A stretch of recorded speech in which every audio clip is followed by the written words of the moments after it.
എല്ലാം പ്രിയപ്പെട്ട കൂട്ടുകാർക്കും ഏറ്റവും പുതിയ വീഡിയോയിലേക്ക് സ്വാഗതം. കീമ സംബന്ധമായി കൂടുതൽ അപ്ഡേറ്റുകളാണ് ഈ നിമിഷം പുറത്തു വരുന്നത്. വീഡിയോയിലേക്ക് പോകുന്നതിന് മുൻപ് ഇതുപോലെയുള്ള അപ്ഡേറ്റുകളും അറിയിപ്പുകളും യഥാസമയം നിങ്ങളുടെ ഫോണുകളിലേക്ക് ലഭിക്കുവാൻ ഇപ്പോൾ തന്നെ ചാനൽ സബ്സ്ക്രൈബ് ചെയ്ത് വച്ചേക്കുക. അപ്പോൾ നമുക്ക് നേരെ വീഡിയോയിലേക്ക് പോകാം. ഇന്ന് KEAM 2025 first allotment provisional result പ്രസിദ്ധീകരിച്ചു. നാളെ ജൂലൈ 21 തിങ്കളാഴ്ച യഥാർത്ഥ ഫസ്റ്റ് അലോട്ട്മെന്റ് റിസൾട്ട് പ്രസിദ്ധീകരിക്കും. അപ്പോൾ നിങ്ങളുടെ പ്രൊഫൈലിൽ അലോട്ട്മെന്റ് മെമ്മോയും നിങ്ങൾക്ക് കിട്ടിയ കോളേജിന്റെ ഡീറ്റെയിൽസും അറിയാൻ സാധിക്കും. ഫസ്റ്റ് അലോട്ട്മെന്റ് റിസൾട്ട് പ്രഖ്യാപിച്ചതിന് ശേഷം നിങ്ങൾക്ക് 2-3 ദിവസം ടോക്കൺ ഫീസ് അടയ്ക്കാൻ സമയം കിട്ടും.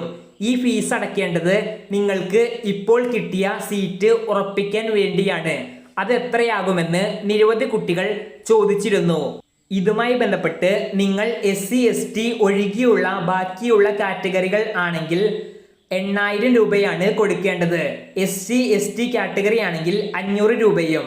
ഈ കൊടുക്കുന്ന ഫീസ് നിങ്ങളുടെ കോളേജ് ഫീസ് അടയ്ക്കുമ്പോൾ അതിൽ നിന്ന് എൻട്രൻസ് കമ്മീഷൻ കുറയ്ക്കുന്നതായിരിക്കും.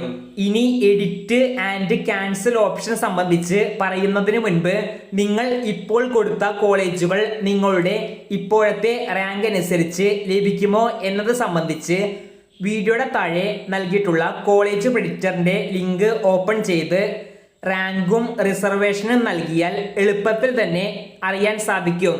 എല്ലാവരും പരമാവധി പരിശോധിക്കുവാൻ ശ്രമിക്കുക. അപ്പോൾ ഫസ്റ്റ് അലോട്ട്മെന്റ് നാളെ പ്രഖ്യാപിച്ച് ടോക്കൺ ഫീസ് ഒക്കെ അടച്ചതിന് ശേഷം ഓപ്ഷൻ കൺഫർമേഷൻ ചെയ്യാൻ ഒരവസരം കിട്ടും. ആ അവസരത്തിൽ ഇപ്പോൾ കിട്ടിയ കോളേജിന് മുകളിലുള്ള നൽകിയിട്ടുള്ള ഓപ്ഷൻസ് ഡിലീറ്റ് ചെയ്യാനോ എഡിറ്റ് ചെയ്ത് ഓർഡർ മാറ്റാനോ സാധിക്കും. ഓപ്ഷൻ കൺഫർമേഷൻ നൽകിയാൽ മാത്രമേ അടുത്ത അലോട്ട്മെന്റുകൾക്ക് പരിഗണിക്കുകയുള്ളൂ. ഈ സമയത്ത് നേരത്തെ പറഞ്ഞ കോളേജ് പ്രെഡിക്റ്റർ നിങ്ങൾക്ക് ഉപകാരപ്പെടും.